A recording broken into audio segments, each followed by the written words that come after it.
Sarah notices Ben coming home later than usual, looking exhausted. She thinks to herself, he's avoiding me.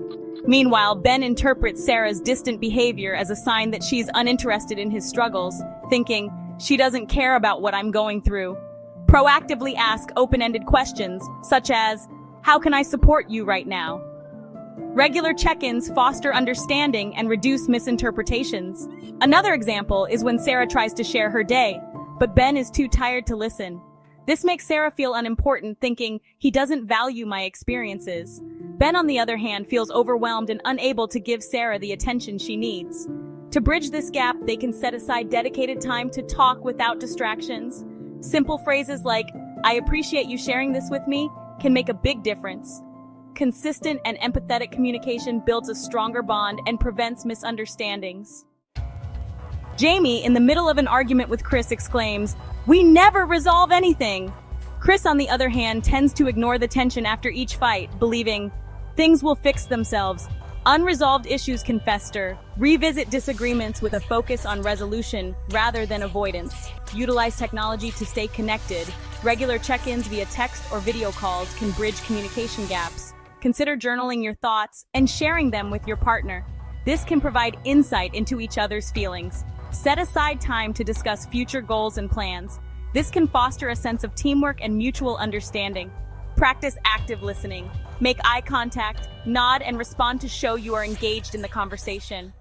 Maria, wanting to save for their children's education, says, we need to save more. Juan, preferring to spend on hobbies and leisure, counters with, we should enjoy our money now. Set shared financial goals and create a transparent budget. Financial counseling can help if priorities differ significantly. Consider setting aside a portion for both savings and leisure. Educate yourselves on financial management to make informed decisions. Celebrate small financial milestones together to stay motivated. Regularly review and adjust your financial plan as needed. Tim, after losing his job, isolates himself, thinking, I can't talk about this. Rachel, feeling burdened as the sole earner, wonders, why is he so disengaged? Financial strain can create a rift, but it can also be a chance to strengthen your bond. Openly discuss fears and solutions to foster teamwork and support. Create a budget together to manage expenses and set financial goals. Seek professional advice or attend workshops to improve financial literacy.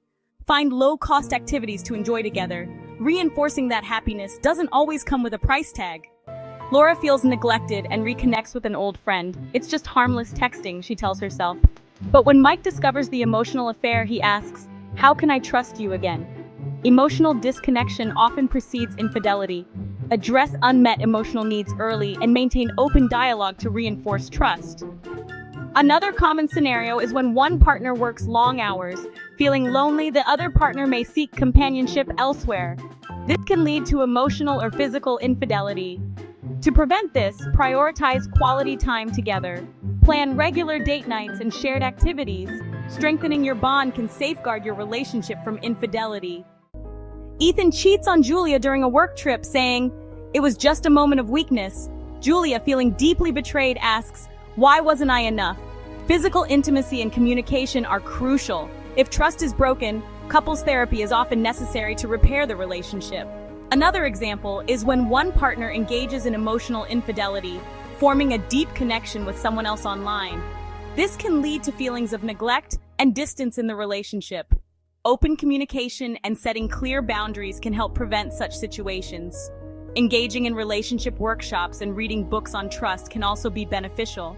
Rebuilding trust takes time, patience, and consistent effort from both partners. Emma, feeling neglected after having children, laments, we never spend time together anymore. David, assuming Emma's too tired or uninterested, thinks, she doesn't want to rekindle romance. Make time for small, consistent efforts to reconnect, such as regular date nights or acts of physical affection, like hand-holding or cuddling. Engage in shared activities like cooking together, playing games, or dancing at home. Foster emotional intimacy through deep conversations, journaling together, or meditating as a pair. Consider attending workshops, seeking counseling, or reading relationship books to strengthen your bond. Sophia experiences prolonged stress at work, feels lonely. We don't talk like we used to. Liam grows distant, unsure of how to approach Sophia. How do I help her? Emotional intimacy is just as important as physical. Practice active listening and create space for vulnerable conversations. Spend quality time together doing activities you both enjoy. Set mutual goals and work towards them as a team. Engage in mindfulness practices to stay connected. Share interests and hobbies to deepen your bond. Seek professional help if needed to navigate through tough times. Rebecca accuses Jake of being inattentive. "You never listen to me." Jake retaliates by bringing up past mistakes. "And you always bring up the past." Focus on the issue at hand rather than past grievances. Use "I feel" statements to express emotions without assigning blame. Take a break if emotions run high. Return to the discussion when both are calmer. Write down your thoughts before discussing them to organize your feelings. Seek professional help if conflicts persist and seem unresolvable. Remember, resolving conflicts can strengthen your relationship and bring you closer together. Hannah avoids conflict to keep the peace. "I'll just keep quiet." Alex suppresses feelings. "It's better not to argue." Avoidance can be as harmful as explosive fights. Develop healthy conflict resolution skills, such as compromise and active problem solving. Practice active listening and take breaks during heated moments. Write down your feelings and set clear boundaries. Celebrate small victories and acknowledge progress in resolving conflicts. Vanessa expects constant surprises and romantic gestures, saying, "Why don't you surprise me anymore?" Ryan, feeling unappreciated, responds, "I'm doing my best to run the household." It's important to shift focus from unmet expectations to appreciating daily acts of love and care. Discuss what each partner can realistically give and receive. Unrealistic expectations often stem from comparing your relationship to others, especially on social media. Open communication about what truly matters to both partners can help manage these expectations. Seeking professional help can also provide tools to navigate and adjust unrealistic expectations. Celebrate small victories and cherish simple moments to build a stronger, more realistic foundation for your relationship. Tom believes Lily should manage all household responsibilities seamlessly and asks, "Why isn't everything perfect?" Lily, feeling overburdened and undervalued, replies, "I can't do it all." Recognize that relationships require shared responsibilities. Openly discuss and adjust roles to ensure balance and fairness. For instance, expecting one partner to handle all finances can lead to stress and resentment. Instead, work together on budgeting and financial planning. Similarly, expecting one person to manage the social calendar can be overwhelming.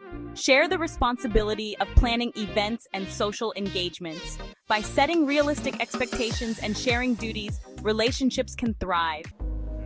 Mia supports Kyle initially, but his drinking escalates, leading her to say, "You're missing family events and would rather be in the pub with the boys." Kyle, with behavior affected by alcohol, responds, "I'm just stressed and need to relax." Addiction is a shared challenge. Seek professional help early, such as counseling or support groups, to address the issue together. Other examples include attending Alcoholics Anonymous, AA meetings, or working with a sponsor. Self-help books, meditation, and journaling can also be beneficial.